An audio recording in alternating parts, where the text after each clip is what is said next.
Hi, I'm Umai, and I'm here to help you live freely as your true self. Let's have a really difficult conversation, shall we? Let's get into it. There's no hiding from this uncomfortable but extremely fulfilling mission I've been given to clean and lighten the word rape. I feel so deeply called to share from my own experiences. However, it can sometimes feel like the last thing that I would want to publicly share about, right? But as a means of showing you and demonstrating the freedom that can be received through speaking the truth of what really happened to you. I think with so many people that have lived through these kind of experiences, there's so much shame and silencing around it. I know that one of the reasons when I went to the police the second time about being raped, that I didn't want to put someone in prison. This idea that I was trying to protect someone who had caused me so much pain because of the idea of being public, the idea of it being in a newspaper, the idea of people talking about me, about this thing that is so sacred to me. The act of sex, the intimacy between people is so intimate. And to have this intimacy tainted, to have that which is sacred stolen, is such a painful thing to sit with. Let's take a moment, take a deep breath in. And sigh out. These are difficult conversations, but they are so important. The cave you fear to enter holds the treasure you seek. I love this saying, and it's so true. The cave I feared to enter was sharing that which was so sacred to me, being taken against my will. And as a result of this, I became imprisoned by it.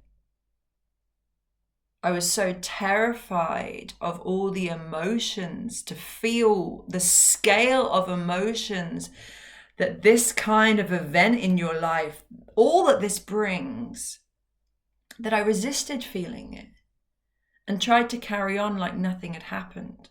I wanted it to not have happened. Of course you want it to not have happened. It's awful. But it has happened. And whether you believe in it happening for a reason or not, whether you believe, doesn't really matter. It's happened.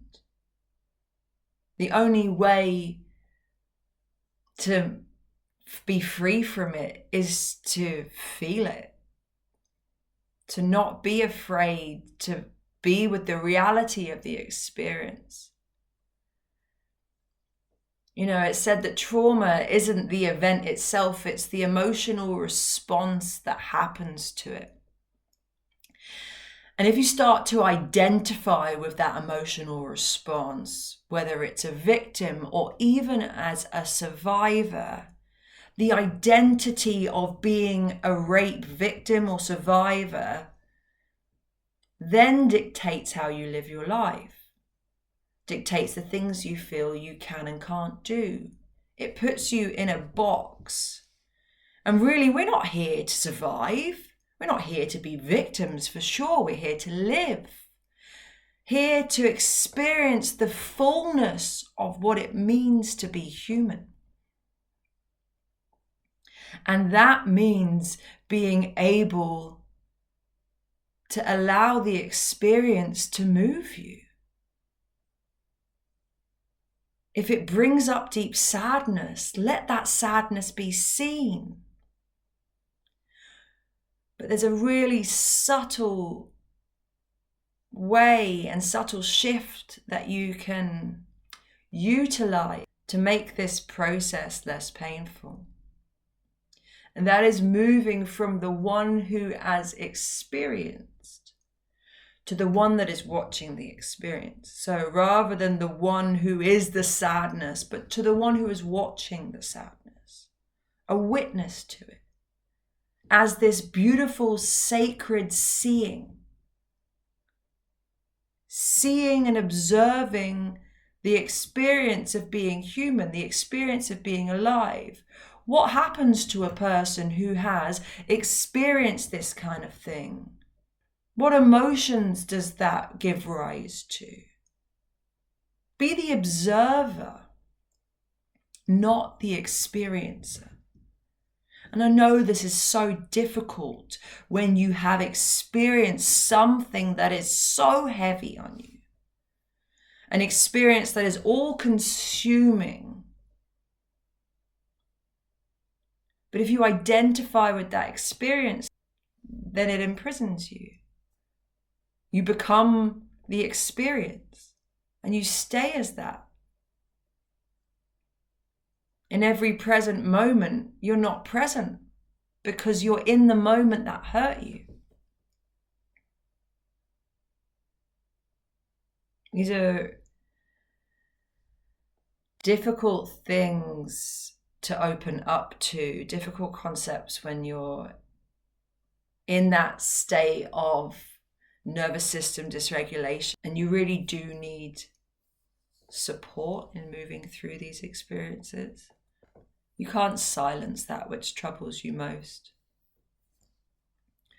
There are a certain amount of things that you can let go through meditation, but I personally believe that some experiences in life happen to us to help us move into deeper connection with ourselves and others, to learn to ask for help. I've had to learn to ask for help, and that is something that has been very difficult for me. I liked giving help. I didn't like to receive it. And that was all surrounding control, because when I'm giving help, I'm in control. And when I'm receiving help, I'm out of control. I'm receiving. But don't you want to receive all the love that the world has to give you? You have to practice it. Allow whatever has happened to move you, but allow yourself to receive support in doing it. And whether that's therapy, meditation, breath work, or you feel called to work with me one-to-one, please reach out to someone, even a friend or a family member. Make sure that you don't try to force yourself to go through this alone, because these experiences aren't meant to be dealt with alone. They're meant to be dealt with in community. Community is part of being human.